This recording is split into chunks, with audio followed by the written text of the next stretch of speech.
Jagadguru doctor Pitamaha Patriji அவர்களுக்கும் திவ்யாத்ம சொரபர்களாகிய உங்கள் அனைவருக்கும் கூட எமது இதயம் கனிந்த வணக்கத்தினை தெரிவித்துக் கொள்கிறேன் மாஸ்டர்ஸ். இன்னைக்கு நாம the untold story of Sita, அதாவது சீதாயனம் என்ற புத்தகத்திலிருந்து பார்க்க இருக்கிறோம். இதுவரை நம்ம பார்த்தது என்னன்னா, இலங்கையில் அசோகவனத்தில் இருக்கக்கூடிய சீதா தேவிய தேவகத்தி அவங்க சந்திக்கிறாங்க. அப்போ பார்த்தீங்கன்னா நிறைய விஷயங்கள் சொல்கிறாங்க. வருங்காலத்தில், அதாவது வரக்கூடிய காலத்தில் பெண்களுடைய நிலை எந்த மாதிரி இருக்கும் அப்படிங்கிற ஒரு விஷயம்லாம் ரொம்ப தெளிவாக சொல்கிறாங்க. அதன் பிறகு பார்த்தீங்கன்னா தேவகத்தி தன்னை பற்றி கூட சொல்கிறாங்க. தான் யார் அப்படின்னா, தேவகத்தி மனு, அதாவது உலகையே ஆண்ட மனு ராஜாவுடைய பெண் தான் இந்த தேவகத்தி. நம்மெல்லாம் கேள்விப்பட்டிருப்போம் மனு நீதி அப்படின்னு சொல்லிட்டு. அவர் தான் இவர். அந்த அளவுக்கு நீதியோட இருந்தவர், உலகையே ஆண்டவர் அவர். அவருடைய பெண் தான் தேவகத்தி.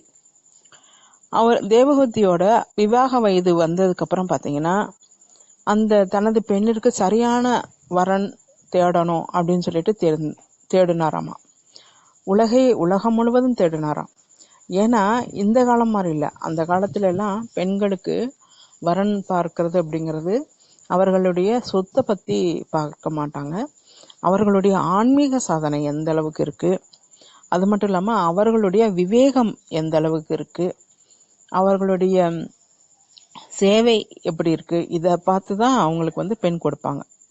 அந்த மாதிரி உலகையே முழுவதும் பார்த்துட்டு அவர் ஒரு வரன் பார்த்துருக்கிறாரு.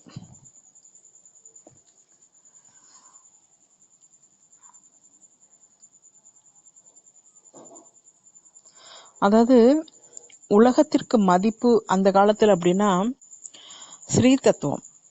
அந்த ஸ்ரீ தத்துவம் அப்படின்னு என்னன்னா, அக உலகம்னு சொல்றோம் இல்லையா, அந்த அக உலகம் நல்லா இருக்கணும். அப்படி இருக்கவங்களுக்கு தான் பெண் பார்ப்பாங்க, கொடுப்பாங்க.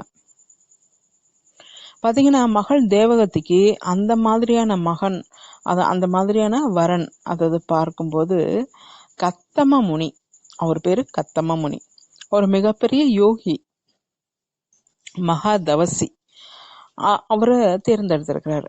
அவரை தேர்ந்தெடுத்துட்டு அவர் போய் கேட்கிறாராம், நீங்க எனது பெண்ணை திருமணம் பண்ணிக்கணும் அப்படின்னு. ஆனா அந்த கத்தம முனி என்ன சொல்றாருன்னா, எனக்கு திருமணம் செய்துக்கணும்னு ஆசை இல்லை, நான் பரபிரம்மத்தோட ஏகம் ஆகணும், அதுதான் என்னோட விருப்பம் அப்படின்னு சொல்லிடுறாரு. சொன்ன பிறகு பாத்தீங்கன்னா எதிர்த்தாப்புல கேட்டது யாரு? மனு அந்த காலத்து தலை சிறந்த ராஜு இல்லையா, ராஜு, நீதிமான்.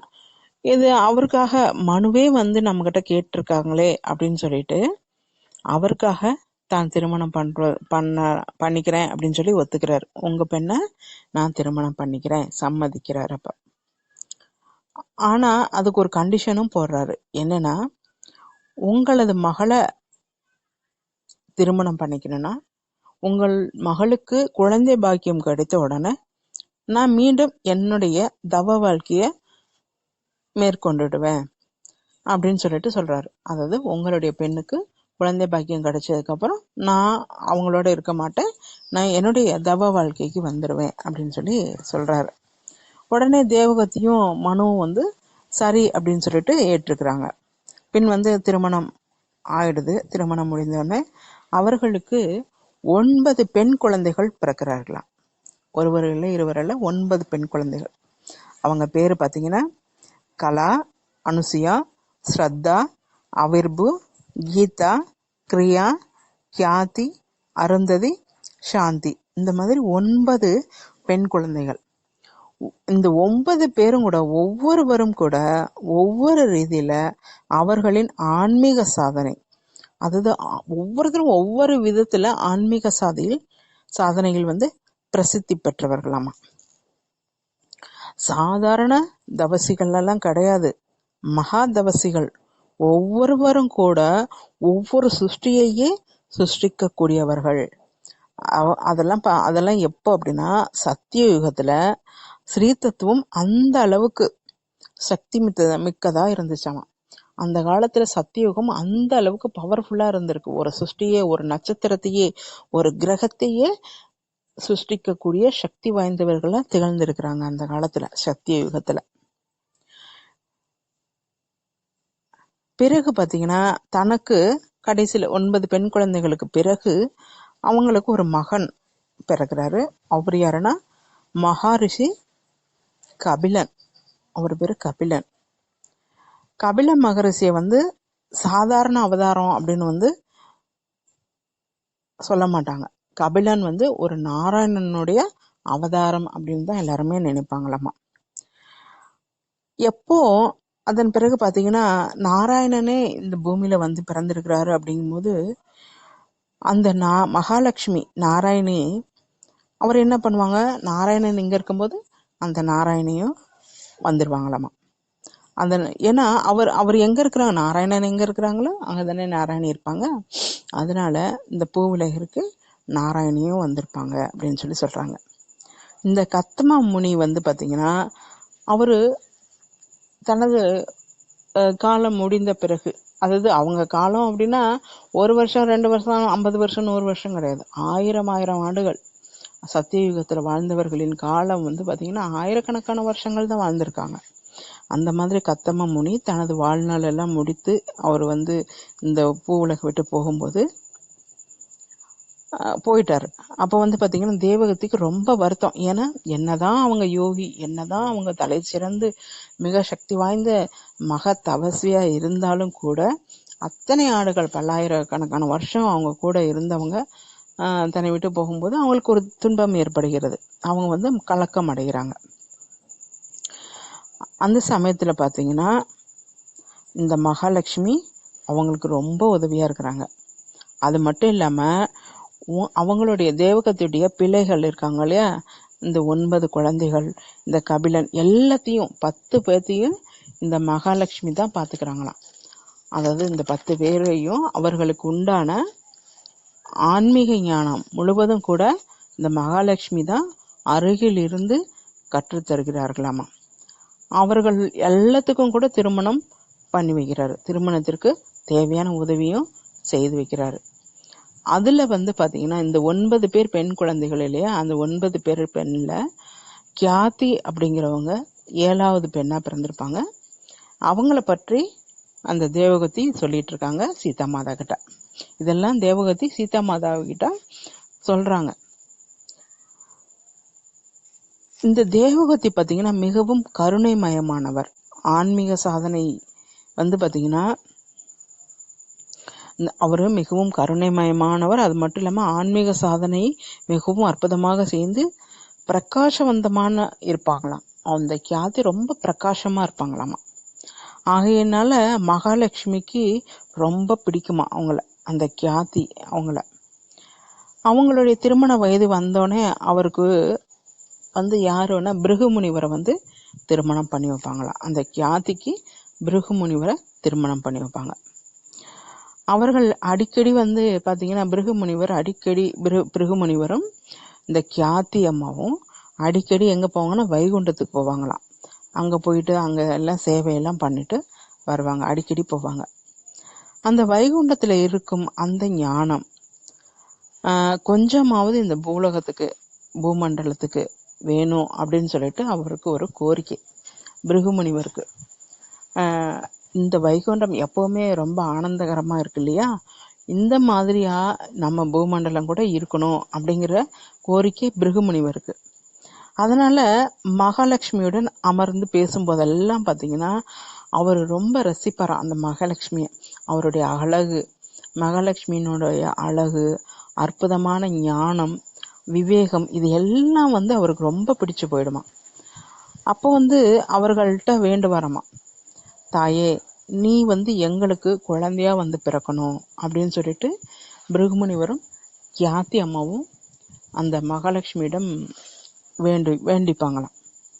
சில காலங்களுக்கு பாத்தீங்கன்னா இந்த மகாலட்சுமி அவங்க பிருகுமுனிவருக்கும் கியாதி இருவருக்கும் கூட மகளை பிறக்கிறாங்க.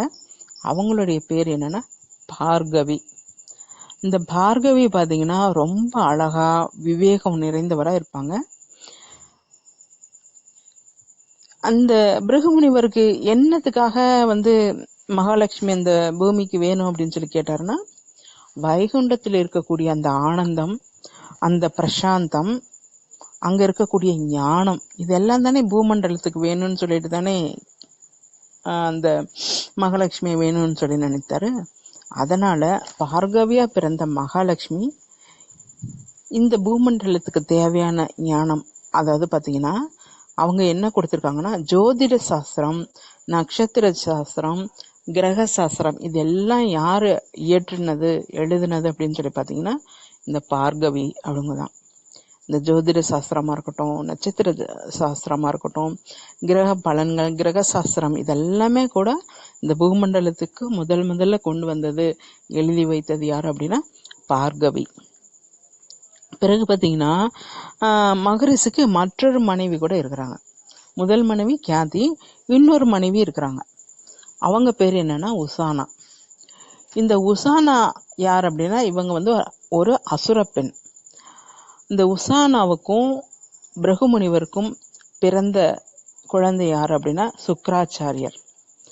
இவர் யாரு? சுக்ராச்சாரியர் இவர் யாரு அப்படின்னா இவர் வந்து அசுரர்கள் இருக்காங்க இல்லையா, அசுரர்களுக்கு அவர் குரு. எப்பொழுதும் கூட தேவர்களுக்கும் அசுரர்களுக்கும் எப்பவுமே சண்டை, அதாவது யுத்தம் நடந்துட்டு இருக்கும் இல்லையா. நிறைய அசுரர்கள் வந்து அழிந்து போயிடுவாங்க, ஏன்னா இந்த தேவர்கள்லாம் அழிச்சிருவாங்க. அதுல ஒரு சிலர் மிஞ்சி இருக்கிறவங்க என்ன பண்ணுவாங்கன்னா இந்த உசானா அவங்கள்ட்ட போய் அடைக்கலம் கேட்பாங்க. எங்களை வந்து காப்பாத்துங்க, எங்களை வந்து தேவர்கள் அழிக்கிறாங்க, எங்களை காப்பாத்துங்க அப்படின்னு சொல்லிட்டு. இவர்கள் அனைவரையும் கூட இந்த உசானா என்ன பண்ணுவாங்க, தனது மகன் சுக்ராச்சாரியோடைய சீடர்கள் இவர்கள் எல்லாம். அதனால அவங்களுக்கு எல்லாம் பாதுகாப்பு உங்களுக்கு நான் பாதுகாப்பு கொடுக்கறேன் அப்படின்னு சொல்லிட்டு தன்னுடைய இடத்துல பாதுகாப்பு கொடுப்பாங்க இந்த உசானா. இப்படி இருக்கும்போது தேவர்களுக்கெல்லாம் தெரிஞ்சிடும், இந்த அசுரர்கள்ல ஒரு சிலர் வந்து இந்த உசானா கிட்ட போய் தஞ்சம் அடைஞ்சிருக்காங்க அப்படின்னு சொல்லிட்டு. அதன் பிறகு இவங்க தேவர்கள் என்ன பண்ணுவாங்க, அந்த சமயத்துலதான் இந்த பார்கவி என்ன பண்ணிருக்காங்க, இந்த தனது ஜோதிட சாஸ்திரம், இந்த சாஸ்திரங்கள் எல்லாம் இருக்கு இல்லையா, இதெல்லாமே நிறைவானதும் அவங்களுடைய வேலைன்னா அதுக்காக தான் வந்திருக்காங்க. அதனால அவங்க இந்த உலக விட்டு போகணும் அப்படிங்கிற ஒரு சந்தர்ப்பத்துல நாராயணன் அங்கிருந்து பார்கவி, அதாவது மகாலட்சுமிய அழைத்துட்டு வைகுண்டத்திற்கு அழைத்துட்டு போகிறதுக்காக அவர் வந்திருப்பாரு, ஜென்மம் எடுத்து வந்திருப்பாருங்க. அந்த சமயத்துலதான் இந்த தேவர்களுக்கும் அசுரர்களுக்கும் இந்த ப்ராப்ளம் இருக்கும். இப்படி இருக்கும்போது இந்த தேவர்கள் எல்லாம் என்ன பண்ணுவாங்க, நாராயணன்கிட்ட போய் முறையிடுவாங்களாம். என்னன்னா இந்த உசானா அவர்கள் வந்து இந்த அசுரர்களுக்கு பாதுகாப்பு கொடுத்திருக்காங்க, அதனால நீங்க வந்து பேசுங்க அப்படின்னு சொல்லிட்டு. உடனே நாராயணன் என்ன பண்ணுவாரு, உசானா கிட்ட போய் பேசுவார். அப்ப பேசும்போது சொல்லுவாங்க, அசுரர்கள் எல்லாம் வந்து தர்மத்தை நிலைநாட்டுபவர்கள் இல்லை, அவர்களுக்கு பாதுகாப்பு கொடுக்க வேண்டாம் அப்படின்னு சொல்லிட்டு உசானாட்ட சொல்றாங்க. ஆனா இந்த உசானா வந்து கேட்க மாட்டாங்க. ஏன்னா நான் வந்து அவங்களுக்கு வாக்கு கொடுத்திருக்கேன், நான் அவங்கள பாதுகாக்கிறேங்கிற ஒரு வாக்கு நான் அவங்களுக்கு கொடுத்திருக்கேன். அதனால என்னுடைய வாக்கு பழிக்க கூடாது, என்னுடைய வாக்கு பொய்யாக கூடாது அப்படின்னு சொல்லி, இல்ல நான் வந்து சொன்னதுதான், வாக்கு கொடுத்ததுதான் அப்படின்றாங்க. அதற்கு நாராயணன் சொல்றாரு, வாக்கு கொடுத்தது தவறு கிடையாது, அது சரிதான். ஆனா அதை விட முக்கியம் என்னன்னா தர்மத்திற்கு எதிராக செயல்படக்கூடாது, யாருமே தர்மத்தோட தான் வாழணும். நீ பாதுகாப்பு கொடுத்தவர்களை தேவர்களிடம் ஒப்படைத்து விடு அப்படின்னு சொல்லி சொல்றாரு. அதாவது தர்மம் தான் முக்கியம். நீங்க என்னதான் வாக்கு கொடுத்திருந்தாலும் கூட அப்போது தர்மம் என்னவோ அந்த தர்மத்தை நிலைநாட்டணும். அதனால தர்மம் தான் முக்கியங்கிறதுனால நீ அவர்களை இந்த தேவர்களுக்கு ஒப்படைச்சிடுங்க அப்படின்னு சொல்லி சொல்றாங்க. இது அவர்களுக்கு மட்டுமல்ல, விஸ்வத்திற்கே கூட நல்லது, தர்மத்திற்கு எதிராக இருக்கக்கூடாது அப்படிங்கிற ஒரு விஷயத்த அவர் வந்து நாராயணன் சொல்றாரு. அந்த சமயத்துல பாத்தீங்கன்னா பார்கவி அவங்க அந்த இடத்துக்கு வர்றாங்க. அப்ப சொல்றாங்க, அம்மா நீ கொடுத்த வாக்குறுதியை நான் பாத்துக்கிறேன், உனக்கு எதுவும் வராமல் நான் பார்த்துக்கிறேன், உனக்கு எந்த ஒரு கஷ்டமும் வராமல் நான் பார்த்துக்கிறேன். இல்லைன்னா இது உனக்கு ஆபத்தாக வந்து போயிடும். ஏன்னா அதர்மம் வந்து ஆயிடும் இல்லையா, அது அதர்மம் ஆயிடும் இல்லையா. அதர்மம் அப்படிங்கும்போது அது மிகப்பெரிய பாதிப்பை ஏற்படுத்திடும். அதனால உனக்கு என்ன கஷ்டம் வந்தாலும் சரி, உன்னோட வாக்குறுதியை நீ காப்பாதலைங்கிறதுனால என்ன ப்ராப்ளம் வந்தாலும் நான் பார்த்துக்கிறேன் அப்படின்னு சொல்றாங்க.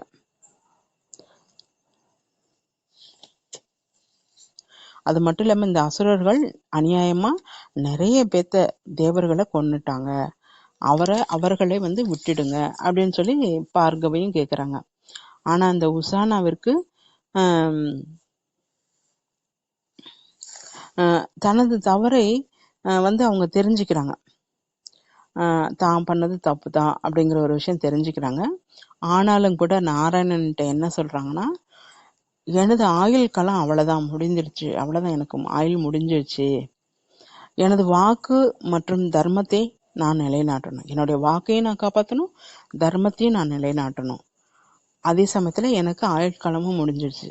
அதனால நீ என்னை கொன்றுவிடு அப்படின்னு சொல்றாங்க.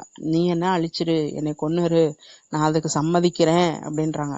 நீ என்னை கொன்னாலும் பரவாயில்ல, நீ என்னை கொன்னுரு. ஏன்னா என்னுடைய வாக்கு வந்து நான் சொன்னதுதான். அது மட்டும் இல்லாம தர்மத்தையும் நான் காப்பாற்றணும், அதனால என்னை நீ கொன்னுரு அப்படின்னு சொல்றாங்க. நான் எனது வாக்கை தவறவிட மாட்டேன், அதே சமயம் தர்மத்திற்கு எதிராகவும் செயல்பட மாட்டேன்.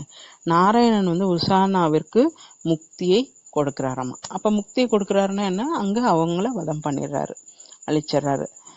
அப்புறம் அதன் பிறகு தேவர்கள் அசுரர்கள் அழித்து விடுறாங்க. இது ஒரு புறம் நடக்குது.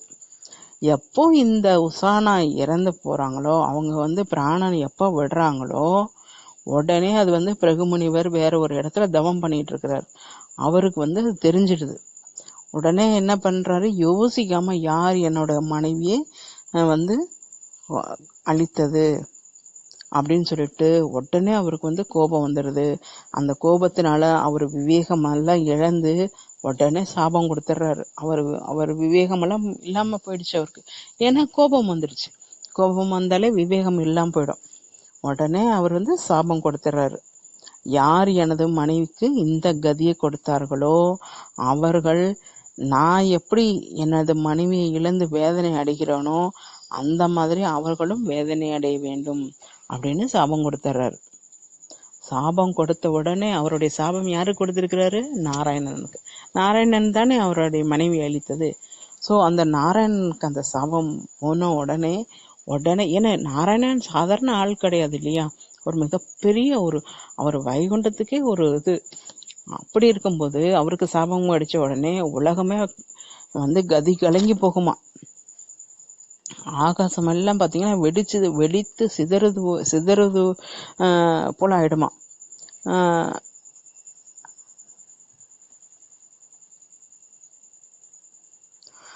இது கொடுத்த உடனே நாராயணன் என்ன பண்ணுவாரு, பிருகுமுனிவர்கிட்ட வருவாராம். வந்துட்டு நீ கொடுத்த சாபம் யாருக்கும் இல்லை, எனக்கு தான் அப்படின்னு சொல்வாரு.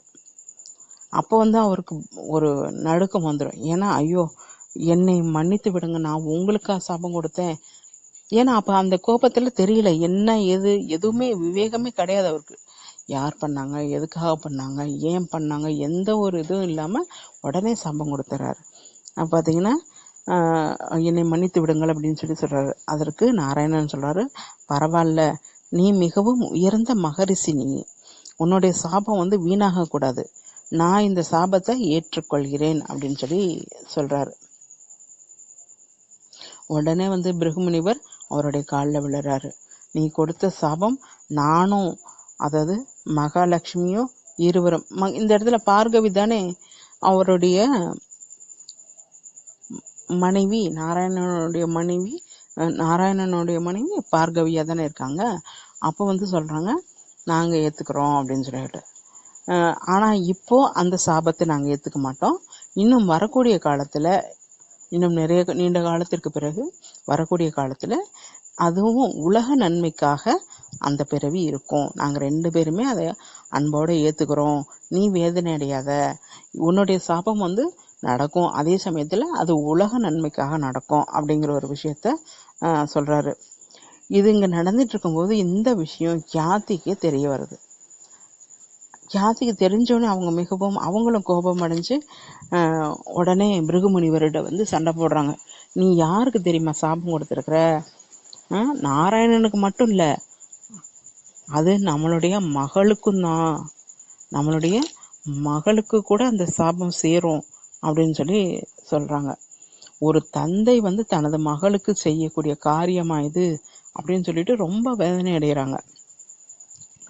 பிறகு பார்த்தீங்கன்னா இந்த சாபம் சரியாக பயன்பெறுமாறு திட்டமிடுறாங்களாமா கியாதி. அவங்க என்னன்னா, நாராயணனும் மகாலட்சுமியும் நீங்கள் இருவரும் கூட சொல்றாங்க, நீங்க இருவரும் கூட சில காலங்களுக்கு அப்புறம், அது என்ன அந்த சாபம் என்னன்னா, நான் பிரிஞ்சிருக்க மாதிரி அவருடைய மனைவி அவர் பிரிஞ்சிருக்கணும். அப்ப நாராயணன் தனது மனைவியை பிரிஞ்சிருக்கணும். அதுதானே அங்க சாபம்.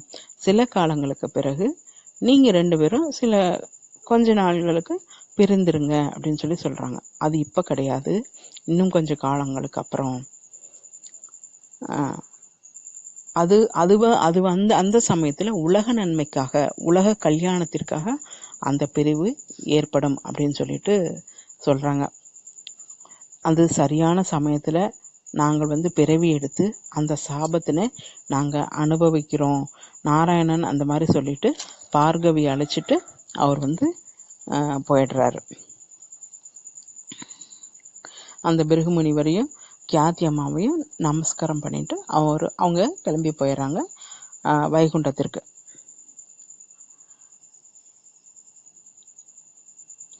அந்த சமயத்துல நமஸ்கரிக்கும் போது பாத்தீங்கன்னா பார்கவிகிட்ட தனது மகள்கிட்ட சொல்றாங்க கியாதி அம்மா, காதுல சொல்றாங்களாம், நீ வரக்கூடிய காலத்துல நீ ஜென்மம் எடுத்து வருவில்ல, அந்த சமயத்துல நீ செய்ய வேண்டிய ஒரு வேலை இருக்கு. என்னன்னா, இந்த ரிஷிமார்கள் அந்த காலத்துல பாத்தீங்கன்னா ரிஷி வாக்கு தான் முதன்மையா இருக்குமா. ஒரு ஆட்சி அப்படின்னா ரிஷிமார்களுடைய வாக்கு எப்படி இருக்குதோ அதை வைத்துதான் ஆட்சி நடைபெறும். அது மட்டும் இல்லாம யாரு தப்பு பண்ணாலும் அந்த ரிஷிகள் சொல்றது அந்த வாக்குக்கு வந்து அந்த அளவுக்கு வாக்குக்கு வந்து அந்த அளவுக்கு பவர் இருக்குமா.